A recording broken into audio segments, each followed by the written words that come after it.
Hey, awesome friends. Welcome back. I am Awesome Danny. And today I want to tell you guys about EPZ Q5. EPZ did send this out for review, but they didn't ask that I say anything in particular.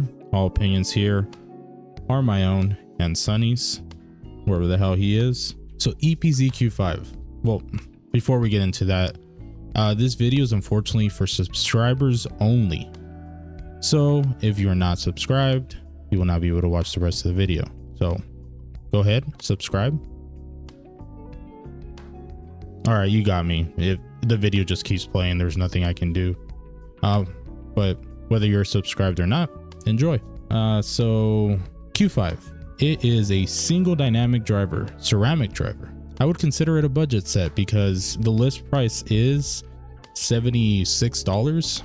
But I have never seen it at that price. It's always around like 48, 50 bucks. And I have not heard of anybody buying it for more than that. So I would consider it $50 set. The unboxing for the Q5 was one of those unique ones. I did really enjoy it. It's a little different the way the box opens up. So you have the box itself with the sleeve over it, and then this slides off. Then when you go to the box, there's a split down the middle and it pops open like that. And under this little flap, you have the IEMs themselves and then the little carrying case. So overall, this doesn't feel like a budget set. Like 50 bucks, this is actually pretty well put together, which is a trend I'm seeing in a lot of budget sets now. The last few $50-ish sets I've had come in felt a little extra, which is awesome. I love that. I don't want bare necessities and then just to get by kind of stuff. I love when they do the little bit of extra. The case itself is really soft and it feels good quality, like higher quality than for a budget set. I mean, you get the IEMs themselves. You get 2 sets of ear tips, which I actually didn't end up using the ear tips, and we'll get into that when we start the sound breakdown. It is an MMCX connector. As you can see, I have the white version. I didn't see that online when I went to go look at the listing. I still only see the black one. So if you go order one, maybe send them a message or something, because I know they're supposed to be available. I know a couple other people that also got the white version. It's beautiful. It's white with like a rose gold, and the cable matches too. So before we get into the sound breakdown, if you're curious at all about the gaming performance for the Q5, I did review its little brother, the G10, recently. So the performance and the experience I had with the Q5 was basically the same as the G10, except overall across the board just a little bit better. Some places more than others. The G10 is more of a complete package for gaming experience, since that's what it's marketed as and targeted audience. But the Q5, the sound itself was basically on par, and the text, the performance to the EW200. They traded blows in some places, but overall both of them were great. So I'll link that video in the description. Go watch that video, take that review, and then just, I don't know, make it a little bit better. And that's the Q5. All right, so now getting into the sound breakdown. These were the most tip sensitive IEMs that I've tried yet, and they made a big difference, because at first with the stock tips and even a few other tips that I tried, I was not getting enough of the lower end, and it just made them sound thin, sharp, maybe a little shrill sometimes, especially with my library.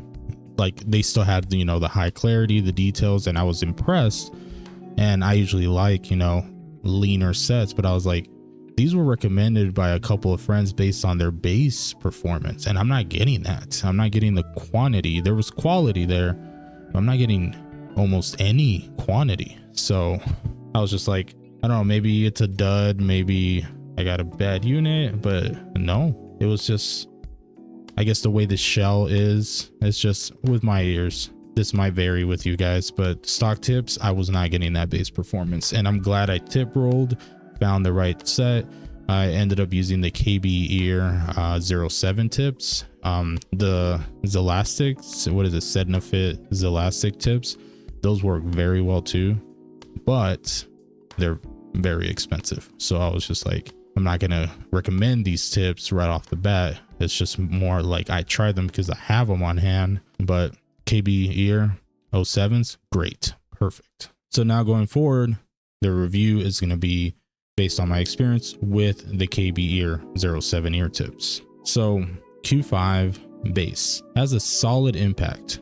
The sub bass tends to roll off just a bit, so the rumble is a little bit more subdued, kind of laid back a little bit more, but that impact of the sub bass is very, very good. It's satisfying. It just hits very hard.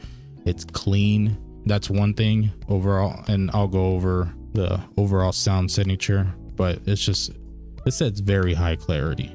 It was great. And mid bass, it's a smooth glide in, so it's not like a tuck, but it's not too warm of a set. There is some warmth, so you get that note weight, and it continues quite a bit. So there's that lower mid resonance where it has the good note weight, the good body. It has substance there still, which again, I was not getting with other ear tips as much. If you try these, or if you did try these and they did not make that impression on you, consider tip rolling before you either write them off or get rid of them or whatever.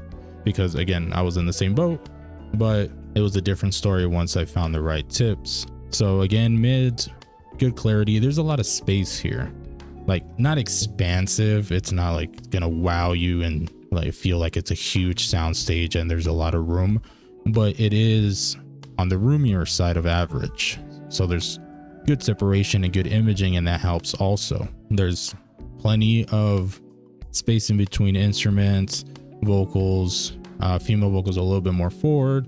Male vocals are almost neutral, just on the warmer side just a bit. They're not lush or emphasized too much, but they're not dead and dull like on some other sets. And then you get into the treble, where there was one problem I had here. Treble extends very well. There's a good amount of extension here, a lot of cymbals, a lot of the sizzle is lively, vibrant, and doesn't feel cut off or in any way. But the mid treble can get kind of spicy. There is some parts where I got slight sibilance. That trailing end of female vocals sometimes had that little bit of a sharp whisper. It was very track dependent. And again, it was better with the correct ear tips for me. The Celastix subdued the treble a bit.